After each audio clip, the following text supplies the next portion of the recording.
I know it may seem like I only talk about books I do not finish on this channel, but I swear I do actually finish books. Hey, it's Elle. Today I want to talk about all of the books that I DNF'd from winter solstice in 2020 to spring equinox in 2021, so for the winter season. And I like talking about the books that I DNF because I think that I DNF a lot of books, not because they're bad, but because I do not, and DNF is not finish. So I do not finish a lot of books, not because they're bad or I think that people should not read them, but because there was something about the book that wasn't working for me. So I still do want to give these books airtime on this channel because I think that there might be something out there for others, but it just didn't work for me. And I'm going to explain what the book is about, and I'm going to explain why I didn't like it, and it might be something you really do enjoy in a book. Let's get into it. Okay, so it looks like I only DNF'd 6 books over the past 3 months. So let's start with the first one. I'm just going to do this in chronological DNF order. The first one is Winter World by Bernd Heinrich. This is a nonfiction nature writing.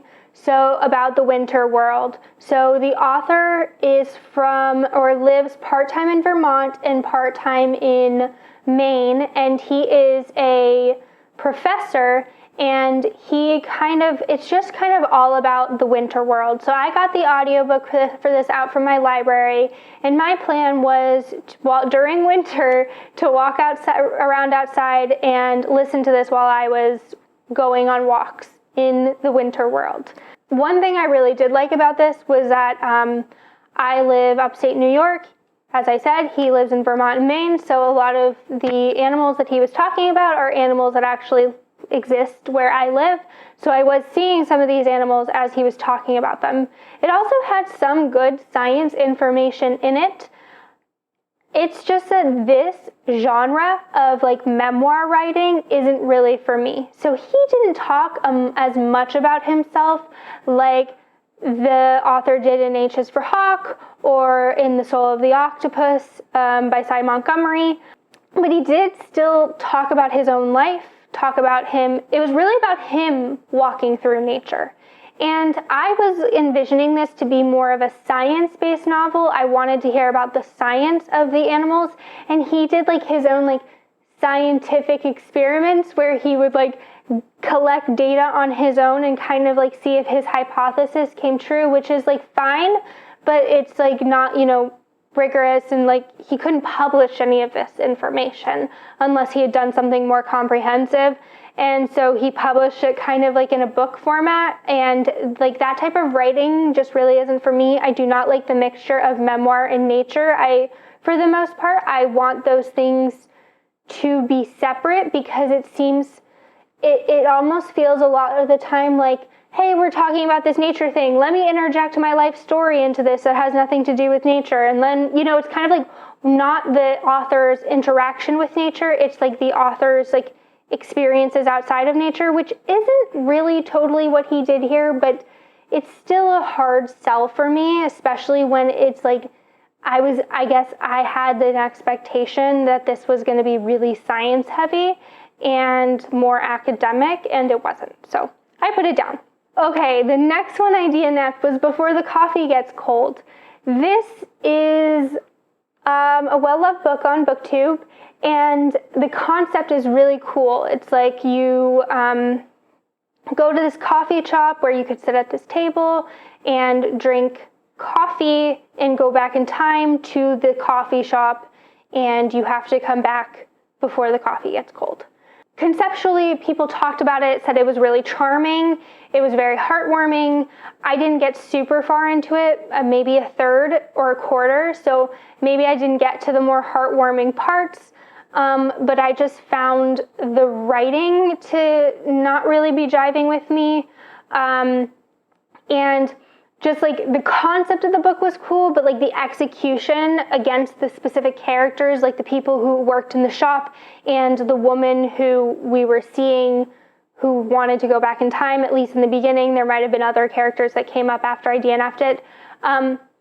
I was just not super intrigued by what was going on, and I, again, had this expectation where I thought it was going to be like Frederick Bachman type charming writing, and it really wasn't. And so I was just bored, and I was on the edge of a slump, and so I put it down. The next one I DNF'd was Bad Feminist by Roxane Gay. This one is a nonfiction essay collection just about her ideas of bad feminism, and I think that this was written in 2014, and I think that if I had read it in 2014, I would have liked it and thought it was a good book. In 2021, it was just aged. The references were aged. There were a few people that she mentioned who have had scandals happen since that came out, and so it was kind of oh, this is a little uncomfortable. And I think that just if I was going to read that type of nonfiction essay format, I would just read something more contemporary. So nothing against the book, I would have liked it better had I read it closer to its release date. Next one I DNF'd was The City of Brass by S.A. Chakraborty. So I had been looking forward to this. This is a fantasy series that takes place in 1800s Cairo. There's this girl, she accidentally releases a djinn, and she gets whisked away to this city, this magical city, and then we have her perspective, and then there's another perspective that comes up of a prince that lives within the city.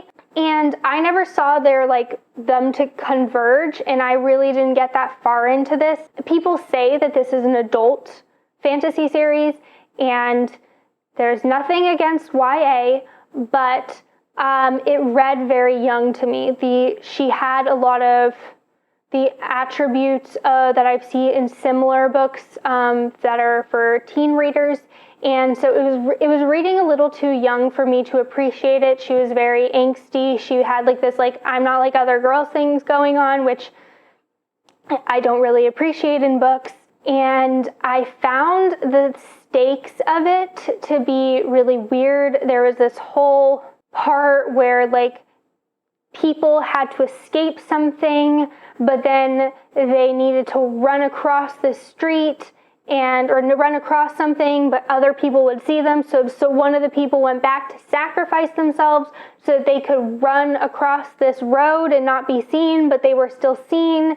And I just didn't really understand the stakes. It felt like the author just didn't wanted to kill that person off or something. I'm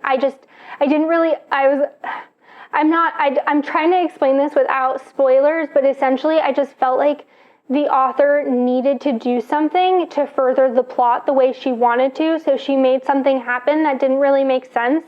And there were a few times that stuff like that happened where I felt like the author maybe had an idea of where she wanted the book to go, but she didn't really know how to get us there, and so the plot just kind of pushed us there, and it felt very unnatural to me, so I put it down. And I was also getting a little bored, and I ended up looking up reviews while I was considering DNFing it, and it supposedly ended up with a love triangle, which I'm not going to say I don't like any trope, but love triangles are never done well. And convince me otherwise. Recommend me a book with a good love triangle trope. The next one is Sing Unburied Sing by Jesmyn Ward. So this takes place, I believe, in Mississippi or somewhere in the South.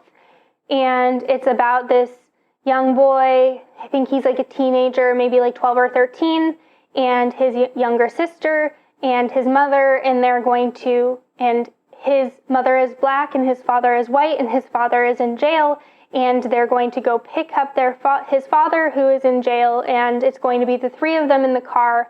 The mother has substance abuse issues, and they live with his grandparents, and he doesn't have a good relationship with his mom, and so them being in a car together for a long period of time is going to be interesting. This book, the plot, I was enjoying enough, but I had a really hard time with the writing of it. This was my first Jesmyn Ward book, and there were a lot of metaphors that went on for really long periods of time, and as a metaphor on its own, it didn't really make much sense to me. and they were just very wordy, and writing is one of the things that's just going to pull me straight out of a narrative and make me DNF a book. So the book itself could probably be really great, but the writing wasn't working for me, so I put it down. The last one I DNF'd, and probably the one I'm going to spend the most time on, is Amped by Daniel H. Wilson. He is a Cherokee citizen, and he also has his PhD in robotics. The premise is that people have implants in their body, and these implants are supposed to help them live better. So if you have any medical condition, that can be fixed by an amp. They put it in your body, and you don't have to deal with this the symptoms of your medical condition anymore. And it was also used for people with ADHD, anyone neurodivergent. They were amped to basically remove their neurodivergence. And that starts out by amped people no longer, the Supreme Court ruling that amped people are no longer protected. So it starts off with this teacher. He's a high school teacher, and he is amped, but his isn't supposed to be one of the ones that makes you smarter. But it doesn't matter if you have this implant that's in a very obvious place on your forehead, then you're getting treated differently. And kind of society starts to break down almost immediately. That was one of my qualms with the book. I think that it happened, it started right when the Supreme Court ruling occurred, and then it seemed like society just changed, and amped people were suddenly being discriminated against. And I think that if the author had gone 3 months in the past or 6 months in the past and really showed us that happening, it would have been a bit more believable. Not to believe that hate doesn't exist, because it definitely does. And this book felt very similar to maybe things that are happening currently in the world. But I wanted, in the dystopian setting that the book was in, I wanted it to kind of bring me to that place, and for me to understand where the hateful rhetoric started, how it came about, and all of that. I thought that would have been more interesting. Another thing is that it started out with a bang. I found it really fast-paced and interesting, and then it kind of slowed, and I kind of got more bored as the story went on. One thing that was good about it, or I liked about it, is that there was some sort of sense of mixed media. So you would have a chapter, and then you would have, at the beginning of each chapter, you would have a news article, or a new law, or someone's speech. And so it would kind of connect you to the greater scheme of the things happening in the United States at the time, which I found interesting. I wish, and this is not the book's fault, but just knowing that the author has a PhD in robotics, I was kind of hoping that we would get into the robotics sense of things a bit more, and it would be a little bit more science-y, and we would be talking about the technology more.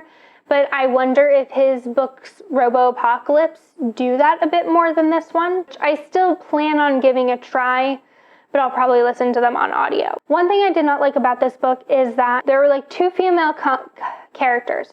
One was a sacrificial lamb at the beginning, and the second one was only there to be a love interest. And the women in this book really only existed for the emotions of the men, so that they could react to them. And that really bothers me. I'd rather just a male author, just not even write any female characters at that point. If you're only going to use them for character growth, which I don't even think that the character really had character growth in this, but if you're going to do that for the character growth of your male, it's just very frustrating and very misogynistic in a way that I don't think that the author or authors in general who do this really understand that that's what they're doing. I think it's just so ingrained. And so that's frustrating, and that's something that really will just get me to put a book down. And really that was the thing that got me to stop reading the book, because the plot itself was interesting enough.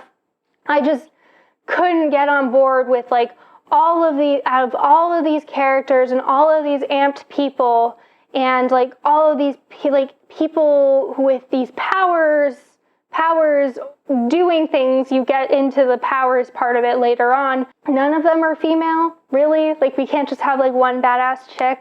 I don't really believe it. Oh, another thing I wanted to say, and of course I did not finish this book, so I don't know if it comes back to it, but there was this idea of, as I talked about at the beginning, of neurodivergent people being fixed with these amps. And I think that this could have a really interesting conversation around it if the author went that way. But I got about 60% into the book and we never really touched on that. It was kind of just what happened. It was like, here we are, we're curing people of their illnesses. That's at least how it was portrayed in the novel, which, or how I experienced it in the novel, which it left a bad taste in my mouth. If that type of thing was going to be included, I would have rather it been, and maybe there was, but I wanted there to be a conversation about it. So I think that's all I have to say about that one. But that is all I have for this video. Have you read any of these? And do you think that they're worth picking back up? I'm probably not going to do it, but you can leave an opinion below and try to convince me. But that's all I got for this video. I've been talking for too long. Until next time, happy reading.